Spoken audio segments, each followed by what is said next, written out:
The scary side of buying assets or graphics for our print-on-demand Etsy shops. If you're anything like me, then you don't have the skill set necessary to create all of your own assets or graphics to use within your designs that you're posting on your t-shirts or your mugs or your sweatshirts in your Etsy shop. If you're new around here, hi, I'm Simply Shauna, and on this channel, I share my journey of opening an Etsy shop just 4 years ago, which is connected to a print-on-demand company, which means they print all my items for me and ship those things out. I never have to touch an item, leaving me time to play on my design app and create designs and list those things in my shop. Just a year and a half after opening my Etsy shop, I was able to quit my 4th grade teaching career of like 18 or 19 years and go full-time Etsy.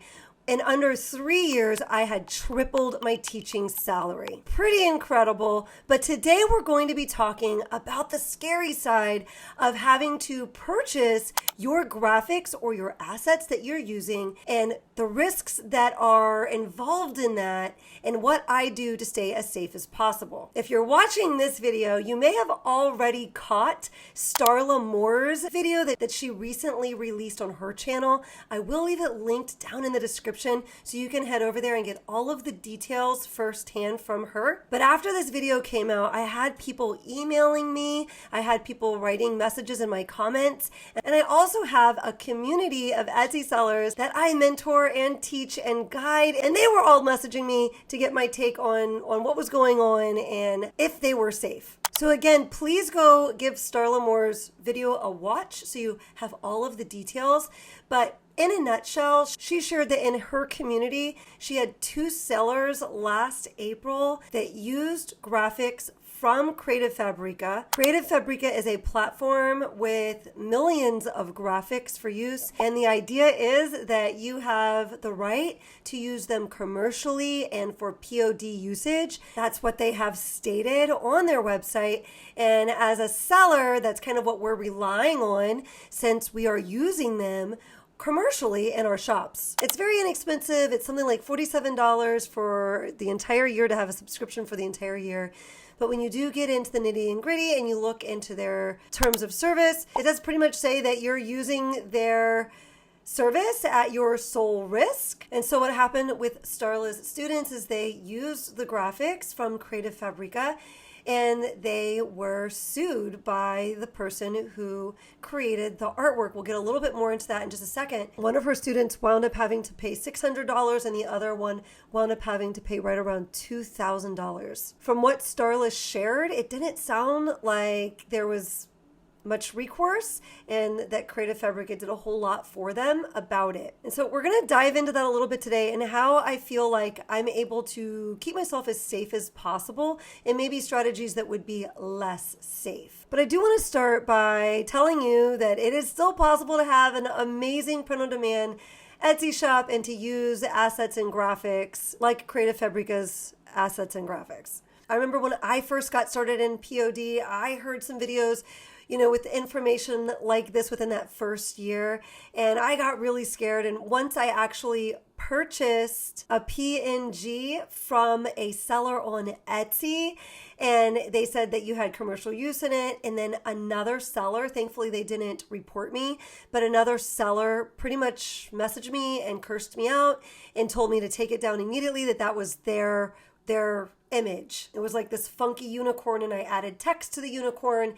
And they said that they made that themselves and I did not have the right to use it. And of course I said, oh my gosh, I'm so sorry. Of course I'll take it down. I actually purchased it from this PNG shop and I gave them the name of the PNG shop. And then they basically said, yeah, well, you need to do your due diligence. Too bad, so sad. Basically, they were still cursing me out. To which then I, of course, reached out to that PNG shop. As a matter of fact, my sister-in-law also purchased PNGs from that PNG shop, and someone else reached out to her, all angry. It was a bundle of designs she had purchased, and she had made a bunch of designs with different images in this bundle and adding text to them. So someone reached out to her, really angry, pretty much cursing her out. That PNG shop has since been shut shut down. It's no longer on Etsy because apparently that person was stealing other people's creative work and then uploading it on their Etsy shop and selling it as their own. And this can happen on CreativeFabria. This can happen on, there's other sites like Creative Market that you can check out. It's more expensive than CreativeFabria, but you can also download assets and graphics from them to use on your items. If they have a similar service as CreativeFabria does, you could purchase PNGs or assets on Etsy itself. Of course, you want to make sure that they're giving you commercial usage and that they're allowing you to use their artwork.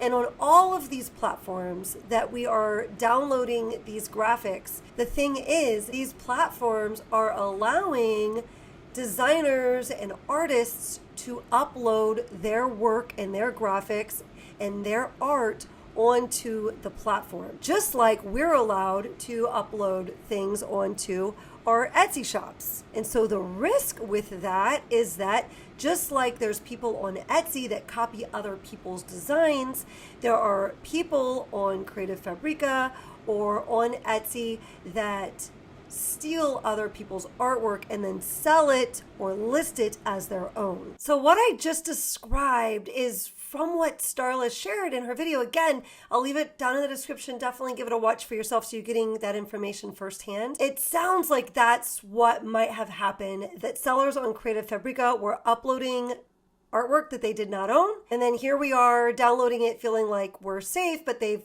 stolen it from the original owner, and that original owner can come after them and can come after us as well. And well, after that experience I just explained to you that my sister-in-law and I had, we kind of were aware we need to do what we can to minimize our risk. If we got too scared, we were just going to quit doing print on demand altogether. And I'm so glad that's not what I did, because learning how to create my own graphics was just something that was going to be too big of a barrier for me to overcome at that time to continue working on my Etsy business.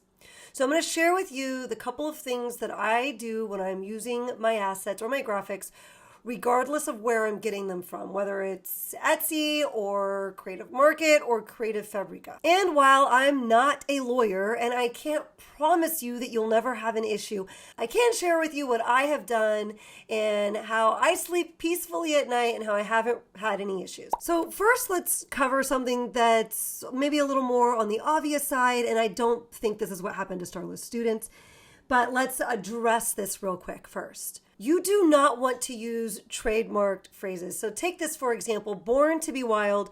We see here that the seller is giving commercial and full POD usage. But if we go look at uspto.gov, Born to be Wild is trademarked for class 025, so you can't use it on anything like t-shirts or sweatshirts or hats. And so this would be an example of one we would not want to download and use or feel safe with.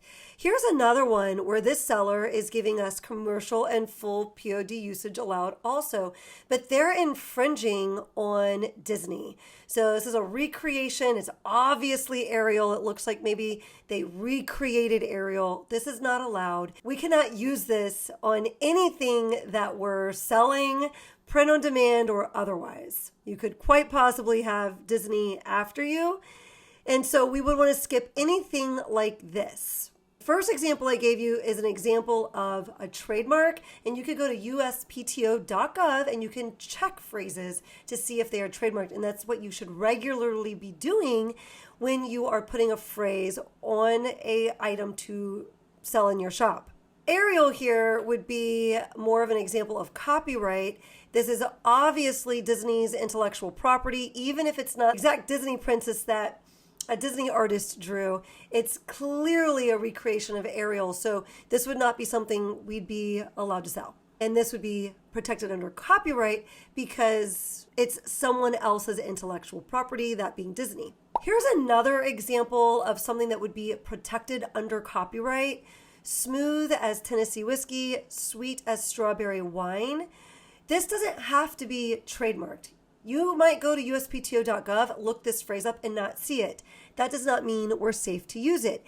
And just because this seller said we can use it commercially and for POD usage, this would be an easy one to identify that we would not be safe using this, because this is a song, and this is a song lyric that was made, popular by a country singer. So we cannot make profits off of that person's intellectual work. Okay, so now we know we're going to protect ourselves by not using things that are trademarked, which we could check uspto.gov for, or that would be protected under copyright, like cartoon characters, song lyrics, and things like smiley faces, because smiley faces are actually also trademarked. And from what I hear, the person who owns the trademark on that is very aggressive with protecting it.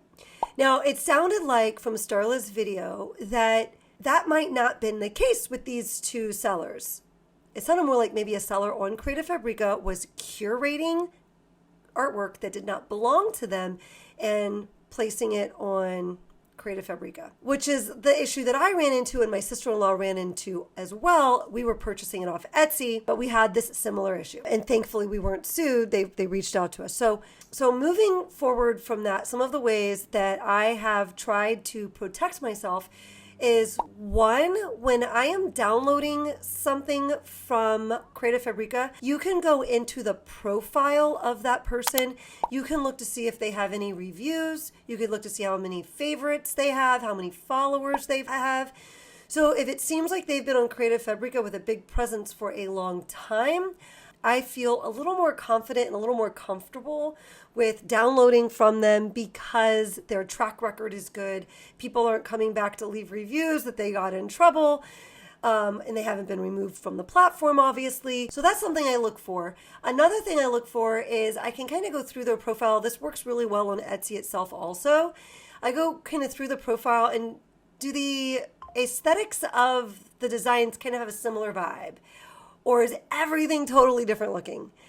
I find that most small, artists on these platforms will have a couple of aesthetics that they kind of stick with.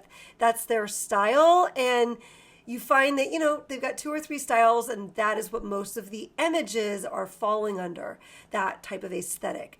This also makes me feel more comfortable with downloading and using images from that seller.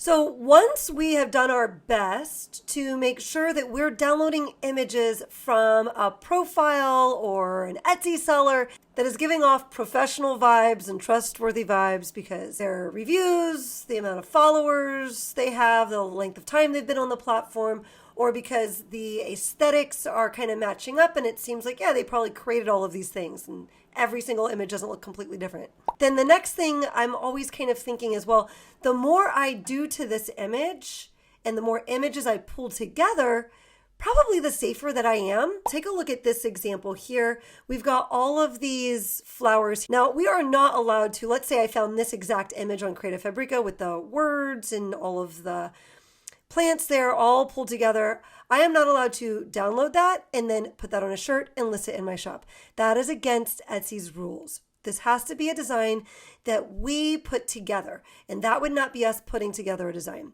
So that's not allowed.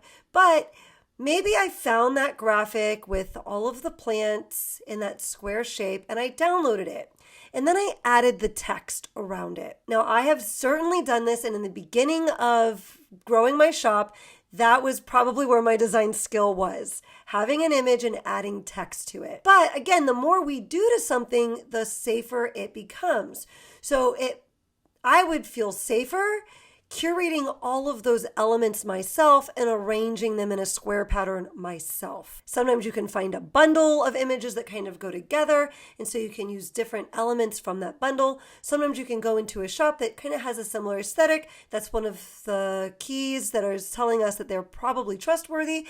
And then they have different images that would look like they would go together even if they don't have them bundled together. So that's some ways that you can find images that kind of go together. And then of course, then we add our text. Or take a look at this example here as well.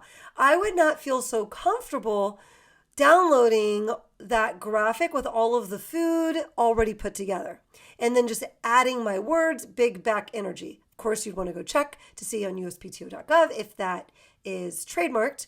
But if it's not, then I wouldn't feel super comfortable just adding text to the graphic.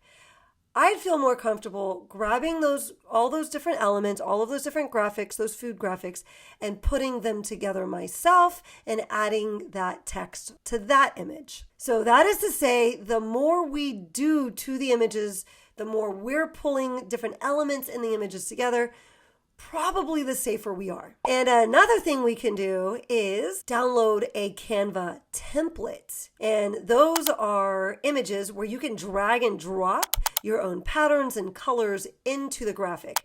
You can get alphabet sets where you can create all of your own alphabet sets. All you do is simply drag and drop patterns or colors into those spaces that the template allows, and you create something quite unique, quite different in that way. Okay, so I hope you don't feel overwhelmed. I hope you don't feel too scared. I know it's easy to feel a little bit scared when you hear things like this are going on. It's good for us to be informed. I'm so glad Starla made that video. So she shared with us what was going on. Definitely keep yourself educated about what kinds of things happen, but also don't get paralyzed with fear.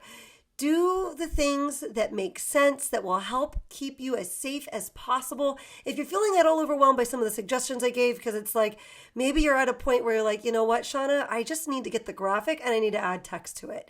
That's okay. Listen, I have an entire series where I show you little strategies, little design strategies that you can use to really kind of start improving your design skills so that your things are a little more unique than that. Maybe this is just the push that you needed. This information was just the thing you needed to hear to get you out of your comfort zone a little bit.